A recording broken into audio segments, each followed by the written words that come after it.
Alors que les rues de Londres recommencent à s'animer, les scientifiques et professionnels de santé s'inquiètent d'un corollaire de l'épidémie de Covid-19, les autres maladies graves non diagnostiquées. D'après une étude parue fin avril, faute de diagnostic, le nombre de décès liés au cancer pourrait augmenter de 20% au Royaume-Uni sur une année. Pour Clare Turnbull de l'Institute of Cancer Research, les réticences des patients à consulter sont compréhensibles.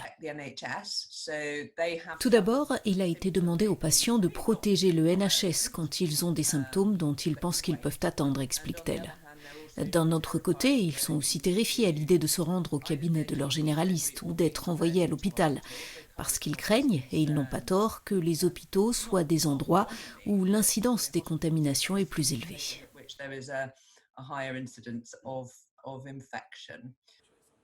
La mobilisation des médecins et des hôpitaux pour faire face à la pandémie dans l'un des pays d'Europe les plus touchés et la désertion des patients risquent d'avoir un effet boomerang, un afflux massif dans les services d'oncologie au cours des prochains mois.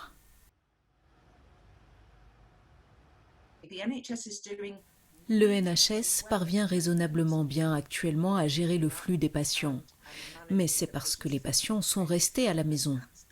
La plupart des hôpitaux s'en sortent raisonnablement bien en termes de chirurgie et de diagnostic malgré toutes les difficultés.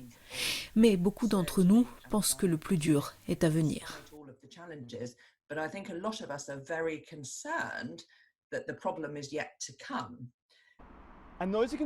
Une inquiétude que partagent des grands noms de la médecine. Des spécialistes du cancer en Angleterre ont publié cette déclaration commune avec de grandes associations de lutte contre le cancer. Elle encourage les personnes ayant une grosseur, un grain de beauté suspect ou tout autre symptôme les inquiétant à prendre contact avec leur généraliste. Et ils ont rappelé que les hôpitaux spécialisés, comme celui qui se trouve derrière moi, restaient opérationnels et prêts à les accueillir. Trent Murray in London for Euronews.